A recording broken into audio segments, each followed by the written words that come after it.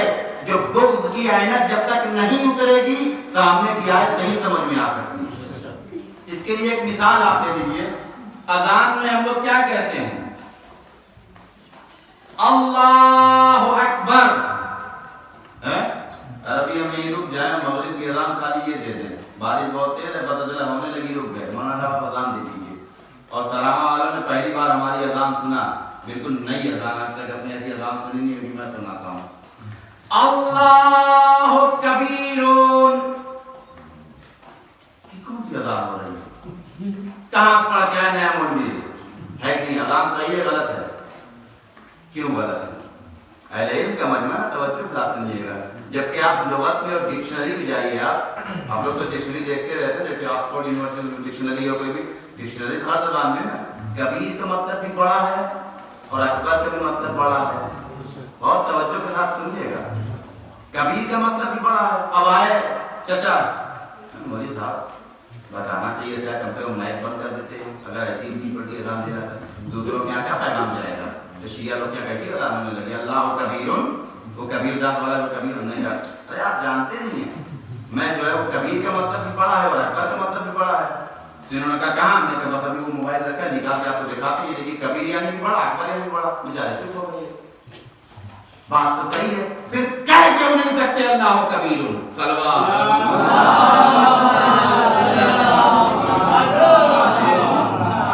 پھر اللہ کبیرون کیوں نہیں کہہ سکتے جبکہ دونوں کا معنی سیم ہے؟ اس کو ایک مثال کے ذریعے آپ کی سمجھیے. جیسے ابھی کہا جائے کہ ماشاءاللہ ابھی جو انہوں نے پیشخانی کی ہے بہت اچھی، اللہ ان کو سلامت رکھے، ویری گڈ، بہت اچھی پیشخانی کیا، بی بی زہرا ان کو اجر دیں. اور اس کے بعد جو ہے کہا مولوی صاحب کہا انہوں نے بھی اچھی کی، بہت اچھی کی، زبردست. کہا اچھا یہ بتاؤ کہ انہوں نے بھی اچھی کی اور انہوں نے بھی اچھی کی، دونوں میں زیادہ اچھی کس نے کیا؟ دونوں میں زیادہ اچھی کس نے کیا؟ کہا دونوں میں زیادہ اچھی مطلب چونکہ ان کی عمر زیادہ ہے، یہ بڑے ہیں تو بڑا تو زیادہ اچھی کرے گا. تو اچھی ان کی بھی ہے، اچھی ان کی بھی ہے، لیکن ان کی والی تھوڑا یہ 19 ہے، یہ 20 ہے. اب سمجھے آپ؟ اسی لیے کبھی بھی یہ مت کہیے کہ حسین یزید سے افضل ہیں. کبھی بھی نہ کہیے کہ حسین یزید سے افضل ہے. اگر آپ کہیں گے حسین یزید سے افضل ہے کا مطلب یہ ہوگا کہ جیسے یہ ان سے اچھا پڑھے ہیں، مطلب آپ نے اندر اندر یہ مان لیا ہے کہ فضیلت یزید کے پاس بھی ہے، فضیلت حسین کے پاس بھی ہے، بس حسین اور یزید میں یہ فرق ہے، یزید تھوڑا افضل ہے، حسین زیادہ افضل ہے. جبکہ یہ کبھی نہ کہیے حسین ہی افضل ہے. کبھی بھی حسین اور یزید کا تقابل نہیں ہو سکتا، کیونکہ تقابل کا مطلب جیسے ان کا تقابل کیا تو پڑھا دونوں لوگوں نے اچھا، انہوں نے زیادہ اچھا پڑھا، ان سے تقابل نہیں ہو سکتا. حسین ہی افضل ہے، کوئی افضل نہیں ہے ان سے. اس کے بعد کہا کہ چچا تو پیشانی بھی کیا، وہ سوچ پڑھا ہے. اب بتاؤ ان تینوں لوگوں میں کیا ان کا دونوں کا تو تقابل ہے، لیکن دادا کا انہوں نے سب سے اچھا پڑھا ہے، ان کا کسی سے کوئی مقابلہ ہی نہیں ہے. اب یہ اگر سب سے، اس کو کیا کہتے ہیں؟ پازیٹیو، کمپیریٹیو اور سپرلیٹیو ڈگری. یہی تو گڈ، بیٹر، بیسٹ، یہی نا فرق ہے. اگر آپ کہیں گے ویری گڈ تو وہ بات نہیں، ویری گڈ کا مطلب 100 میں 60 نمبر، اور بیٹر کا مطلب یہ کہ 80 نمبر دو لڑکے لائے، ان کا بھی 80 نمبر، ان کا بھی 80 نمبر، بیٹر یعنی کمپیریزن کرایا جا رہا ہے. لیکن اگر 100 نمبر آ جائے تو گڈ اور بیٹر نہیں آئے گا، بیسٹ، سب سے اچھا. کبیر اور اکبر میں یہی فرق ہے، اگر آپ سمجھ گئے ہو. کبیر اور اکبر میں کبیر بڑا، اکبر بڑا، مگر کبیر وہاں بولا جاتا ہے جب دو بڑے ہوں. جب دو بڑے ہوں. اگر اللہ کبیر کہیں تو اللہ کی بزرگی اور بڑائی تو ثابت ہو جائے گی، مگر لوگوں کو یہ سمجھ میں آئے گا شاید کوئی اور خدا بھی ہے.